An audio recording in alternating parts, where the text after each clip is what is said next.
Bonjour à tous, bienvenue sur Mecha 4 chevaux à toutes les personnes qui découvrent la chaîne. J'en profite comme d'habitude à passer un petit message à toutes les personnes, passer un petit bonjour à toutes les personnes qui communiquent déjà avec moi depuis quelques temps. Et puis je vous demanderai peut-être d'être indulgent parce que mon téléphone me joue des tours, donc j'espère que cette vidéo ira à terme sans que je sois obligé d'en faire deux ou trois. J'ai des soucis avec le téléphone, je sais pas ce qu'il a, donc on va voir. Le tuto d'aujourd'hui va porter surtout à la suite justement de discussions avec vous là, récemment. On va voir comment rectifier la partie en bronze là, de la glace fixe au niveau de la pompe à eau. J'avais déjà fait une première vidéo sur le démontage complet de la pompe à eau, la vue éclatée, comment on devait la démonter, les références de roulement, etc. Si ça vous intéresse, vous pourrez reprendre les vidéos qui sont déjà en ligne. Et donc là, aujourd'hui, c'était vraiment de pouvoir rattraper cette partie fixe, ce qu'on appelle la glace fixe, où vient le joint cyclame, qui lui est entraîné par l'arbre de pompe, et qui vient faire l'étanchéité dynamique à cet endroit-là. Donc cette glace fixe, elle est composée de bronze, et elle est montée dans le corps de pompe.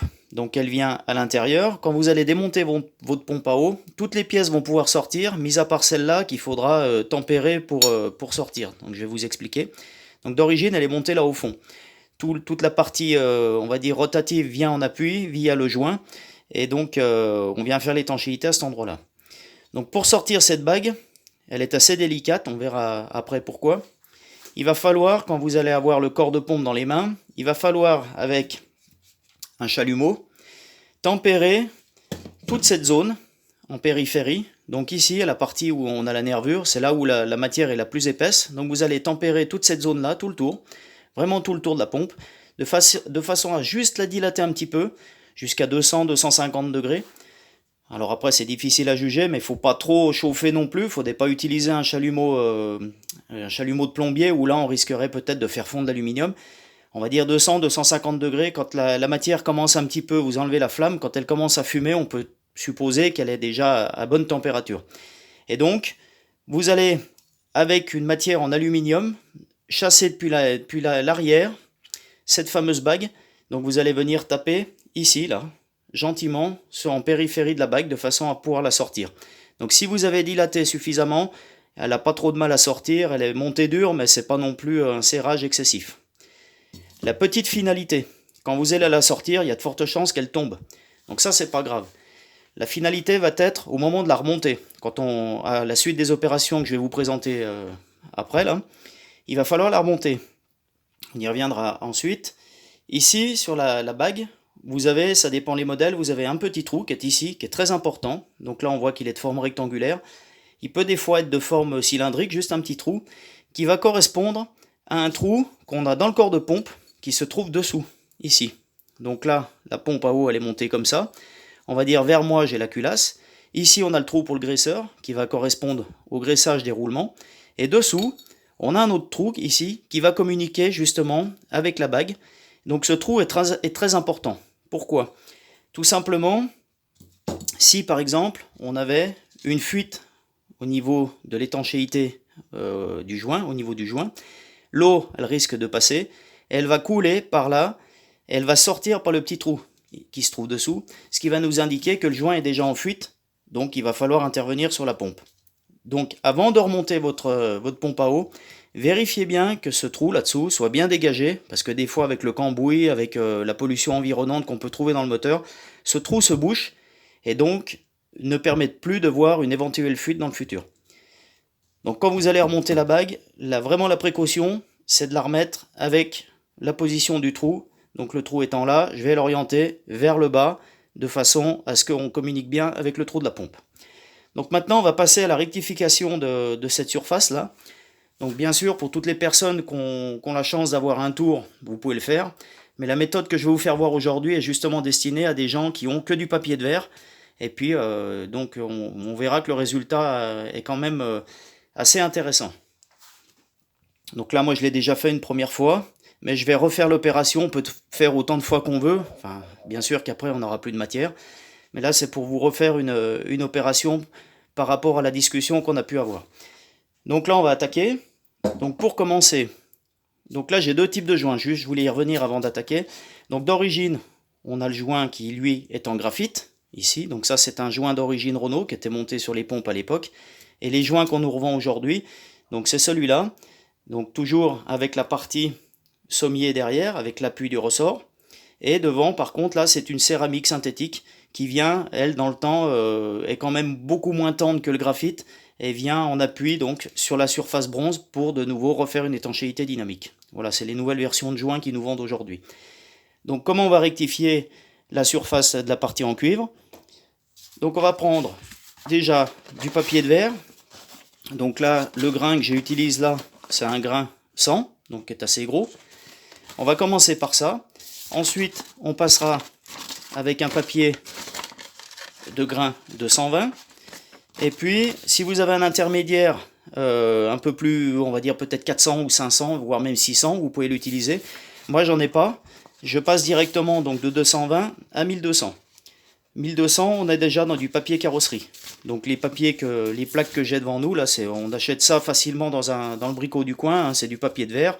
Il n'y a aucun souci, il n'y a aucune difficulté à trouver ça. Et puis vraiment pour la finition, la super finition, on va glacer la surface avec une feuille de papier toute bête. Ça, c'est un bloc-notes de récupération. Vous voyez, c'est une feuille d'imprimante ou un papier. Il n'y a aucun souci. C'est tout à fait compatible pour faire ce qu'on va faire. Donc là, on va déjà commencer. On va prendre la pièce et on va la frotter d'une manière circulaire, comme ça, on va lui donner un mouvement circulaire.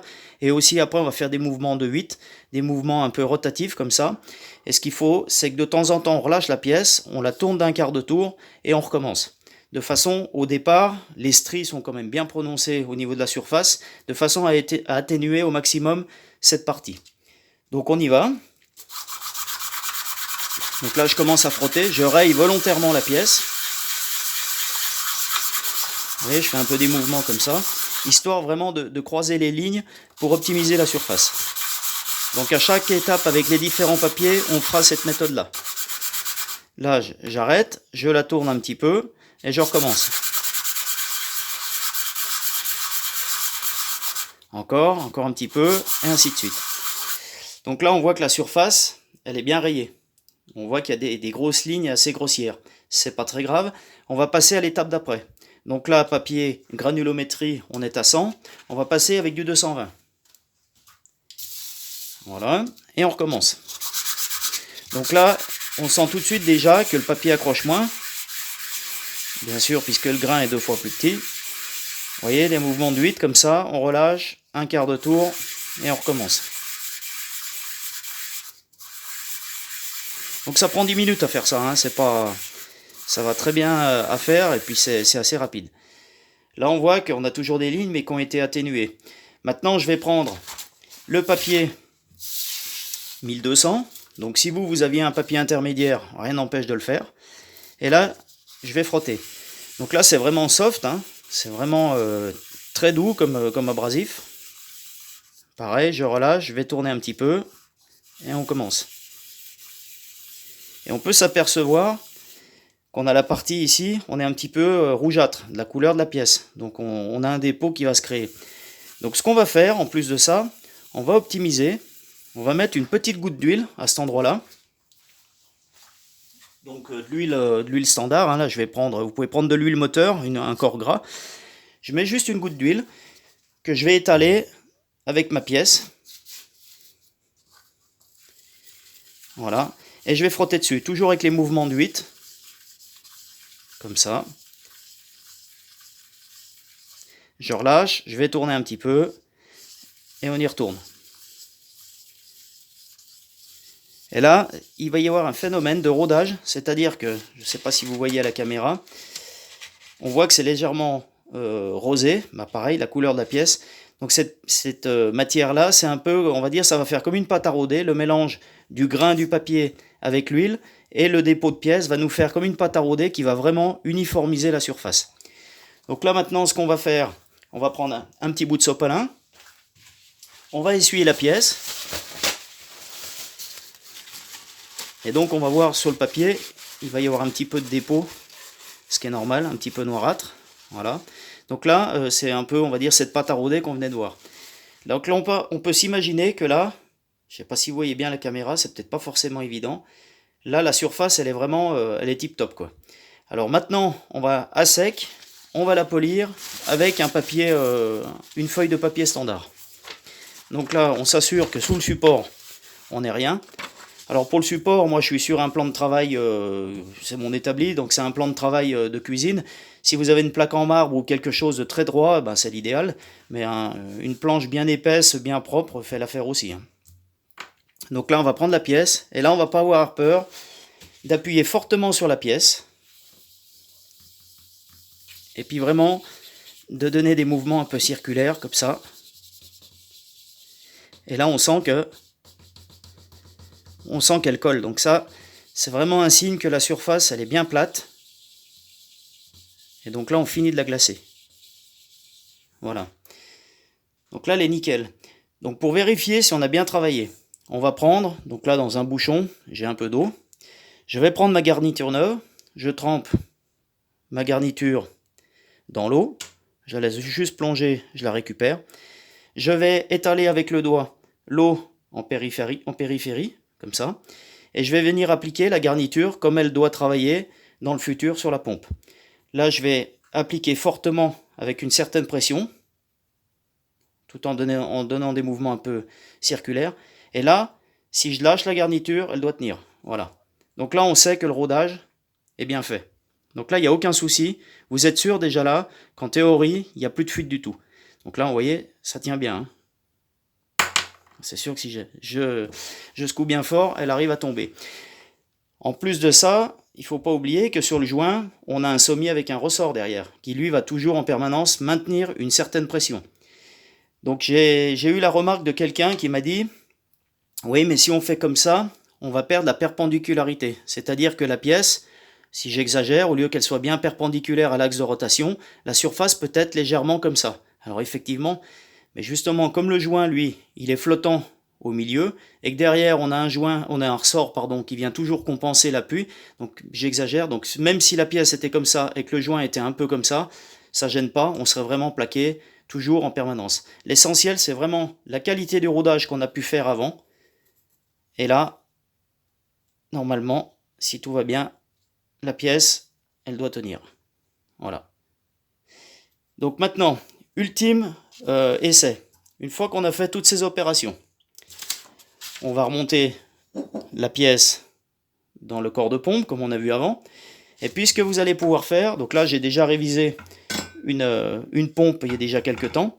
Vous allez prendre la pompe, une fois toute montée, vous allez boucher le trou avec la sortie de durite, avec un gros bouchon en liège, du scotch, de façon à que ça soit vraiment étanche, et vous allez mettre de l'eau jusqu'à peu près à la moitié de la turbine.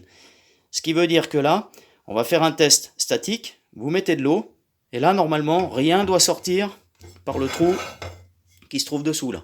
Si vous avez déjà une fuite, ça sert à rien de monter la pompe, il faut tout redémonter et vérifier toutes les opérations, l'empilage pour être sûr que vraiment on n'ait pas fait de bêtises et vérifier le rodage. Si vous n'avez pas de fuite, l'eau va rester à l'intérieur et là vous allez la faire tourner gentiment à la main comme ça. Donc c'est-à-dire qu'en clair, vous allez créer la rotation entre la partie fixe et le joint qui va faire son étanchéité dynamique. Et là, normalement, pareil, si au bout de quelques temps vous avez tourné gentiment en avant, en arrière comme ça, si vous n'avez toujours pas de fuite, on peut considérer que la pompe, elle est étanche, et là, ça vaut le coup de la monter sur la voiture. On sait que voilà, il y a quand même pas mal de boulot, puis c'est surtout pas accessible. La pompe de 4 chevaux, elle est vraiment pas du tout accessible par rapport à sa géographie dans le moteur, donc autant déjà tout essayer à l'établi. Voilà un petit peu de ce qu'on pouvait dire aujourd'hui, donc sur la méthode, une méthode simple pour pouvoir récupérer une pièce qui, je le rappelle, j'ai déjà regardé un petit peu sur internet, pour moi on ne la trouve pas en commerce. Voilà, j'espère que le tuto d'aujourd'hui vous a plu, que vous aurez encore appris quelque chose. Pour toutes les personnes qui viennent de nous rejoindre, je vous redonne l'adresse mail. Donc si le tuto vous a plu et puis que vous avez besoin de plus d'infos sur ça ou sur d'autres choses, vous pouvez m'écrire à l'adresse qui est affichée à l'écran là, et puis je tâcherai de vous répondre avec un grand plaisir. Et puis voilà, donc encore une fois de plus, la chaîne est vraiment basée sur le partage et l'échange. Merci encore à tous. Si je ne vous revois pas d'ici là, je vous souhaite un bel été. Et puis à très bientôt. Ciao, bye bye.